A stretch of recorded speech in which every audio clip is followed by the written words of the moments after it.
அஸ்ஸலாமு அலைக்கும் வரஹ்மத்துல்லாஹி வபரகாத்துஹு. விண்ணும் மண்ணும் விரிகதிர் மதியும் கண்படும் அனைத்தும் கண்பட அனைத்தும் கவினுறப் படைத்த ஆளுகின்ற வல்லவனாம். எல்லாம் வல்ல ஏகன் அல்லாவுக்கே புகழ் எல்லாம். அகிலத்தின் திருத்தூதர், வாழ்க்கையின் மிகச்சிறந்த நிறைவான வழிகாட்டி அண்ணல் முஹம்மது ஸல்லல்லாஹு அலைஹி வஸல்லம் அவர்கள் மீதும் அவருடைய வாழ்க்கையை பின்பற்றி வாழ்கின்ற நன்மக்கள் அல்லாஹுவின் அன்பு வரும் பொழியட்டுமாக. பேர் மிகுந்தோரே, புனித ரமலான் காலத்திய பயணம். ஆம், இந்த பயணம் கடந்து கொண்டே இருக்கிறது. இன்னும் சில நாட்கள் நம்மை பொறுத்தவரை இந்த ரமலான் நல்ல மாற்றத்திற்குள்ளாலே கொண்டு வந்திருக்கிறது. எல்லாம் இந்த கடந்த நாட்களிலே நாம் கடந்து வந்த பாதையிலே பழக்கப்பட்ட நிலையாகிவிட்டது. இன்றைக்கெல்லாம் சர்வ சாதாரணமாகி போனது. விடியற் காலையிலே எழுந்துவதும், இறைவனை தொழுவதும், சகர் உண்ணுவதும், இவைகளெல்லாம் நாம் பழகிவிட்டு ஒன்றாகிவிட்ட காரணத்தினாலே சாதாரணமாகிவிட்டது. எல்லாம் வல்ல இறைவன் நம்மை கவனித்துக் கொண்டிருக்கிறான். ஆம், அந்த நம்பிக்கை நமக்கு இருக்கிறது. இன்னல்லாஹ கான அலைக்கும் ரகீபா, நிச்சயமாக அல்லாஹ் உங்களை கண்காணித்துக் கொண்டே இருக்கிறார் என்று இறைமறை வசனம் எடுத்துக் கூறுகிறது.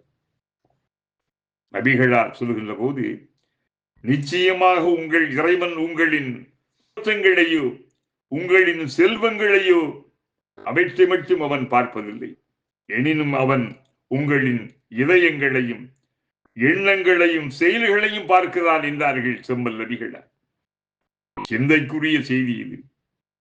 ஒவ்வொருவரும் இறை அன்பை, இறை திருப்தியை பெற்றிட முயற்சிப்பர், ஆர்வத்துடன் காரியமாற்றுவர்.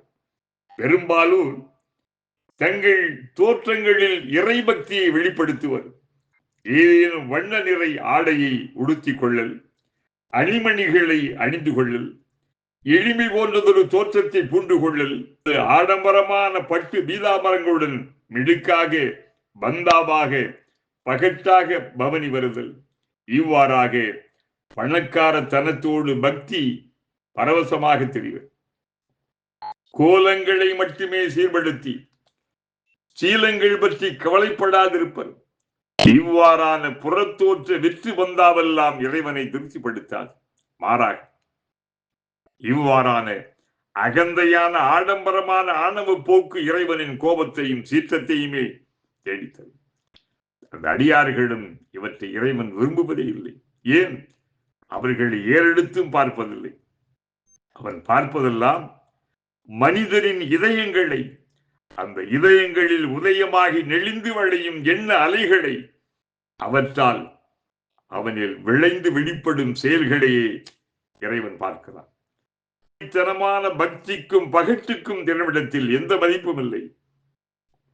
அவை மனிதர்களை வேண்டுமானால் திருப்திப்படுத்தலாம், பரவசமாக்கலாம். மனதை பார்க்கும் ஆற்றல் மனிதருக்கு இல்லை அல்லவா? எண்ணங்களை அறியும் திறன் மனிதனிடம் இல்லை அல்லவா?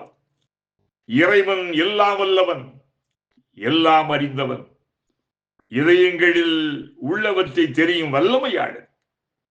உண்மையில் இறை அன்பை திருப்தியை பெற விரும்புவோர் உண்மையாக நடந்து கொள்ள வேண்டும். எண்ணம், பேச்சு, செயல், தோற்றம் எல்லாவற்றிலும் உண்மை இருக்க வேண்டும். ஏன்? வாழ்க்கையே உண்மையாக இருக்க வேண்டும். இறை பொருத்தத்தை பெற்றிட இதுதான் சிறந்த வழி. உண்மையாளர்களை இறைவன் நேசிக்கிறான். உண்மையாளர்களுடன் இறைவன் இருக்கின்றான்.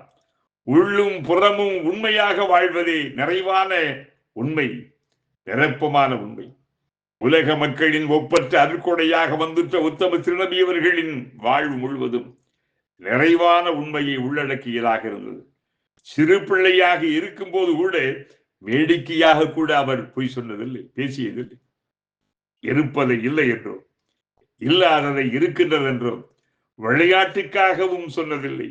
பொய் பேசாமல் வாழ முடியாது, பிழைக்க முடியாது, வியாபாரம் செய்ய முடியாது, குடும்பம் நடத்த முடியாது என்று பரவலாக பேசப்படும் உலகில் தூய பெருமகன் வாய்மை வீசி வாழ்ந்திருக்கின்றார், குடும்பம் நடத்தி இருக்கின்றார்.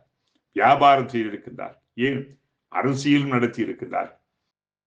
இது அதிசயம் அல்லவா? பொய் பேசாமல் அரசியலா?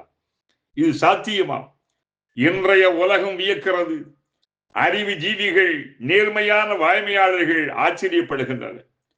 சொன்னதை செய்தவர்கள், சொன்னவர்கள் என வரலாற்றிலே புகழ்பெற்றவர்களில் மெக்க தகுந்தவர்கள், மெச்சுவதற்கு உரியவர்கள் அண்ணல் நபிகளார் முகமது ஸல்லல்லாஹு அலைஹி வஸல்லம். நாடு, இனம், மொழி, குலம், கோத்திரம், ஜாதி என பாராது மனிதர் யாவரும் சிறப்புற்று திகழ வேண்டும் என பணியாற்றியவர்கள், சேவை செய்தவர்கள். நபிகள் நாயகம் முந்தைய வேதங்கள் அனைத்திலும் இவர்கள் பற்றிய முன்னறிவிப்புகள், அடையாளங்கள் காட்டப்பட்டிருக்கின்றன. வேத விற்பனர்கள், நடுநிலை சிந்தனையாளர்கள், அறிவு ஜீவிகள் ஆய்ந்தறிந்து ஒளியும் மறைவென்று வெளிப்படுத்தி இருக்கின்றார்கள். இனிய பண்பாளர்கள், இறைவன் மனித குலத்தினுடைய நல்வாழ்க்கைக்காக வேண்டிய அழகிய ஒரு வரலாற்றினுடைய வாழ்வியலை அவன் தந்தான். அண்ணல் நபிகள் முகமது ஸல்லல்லாஹு அலைஹி வஸல்லம் அவர்கள். அதன் விளைவினாலே மனித குலம் உய்ய வேண்டும் என்பது இறைவனின் ஆக்கம். அந்த உணர்வுகளுக்கு உள்ளாலே கொண்டு வருவது அந்த இறைவன் தான். அதற்கு அண்ணல் நபிகளையே முன்மாதிரியாக அழகிய பண்பாடு மிகுந்திட்ட மனிதராக இறைவன் ஆக்கினார். இனியவர்களே, இன்னும் செம்மல் நபிகள் சொல்லுகின்ற வெளிச்சத்திலே நீ வாழ்வி என்று நம்மை வாழ்வை நாம் இணைத்து பின்பற்றியே வாழ். இறைவனையும் இறை தூதரையும் பின்பற்றி வாழ்வோர் நிச்சயமாக மகத்தான மாபெரும் நிறைவேற்றி பெற்று விட்டார்கள் என்கிறது குர்ஆன். இறைவா, அழகானதாக மறுமை வாழ்க்கையை அழகானதாக எங்களுடைய மனங்களையும் எங்களுடைய குணங்களையும் நீ அழகாக்கி வைப்பாயாக. ரப்பே, உன்னை இல்லாமல் யாரும் இல்லை இறைவா. உன்னுடைய அருள் வேண்டும் இறைவா.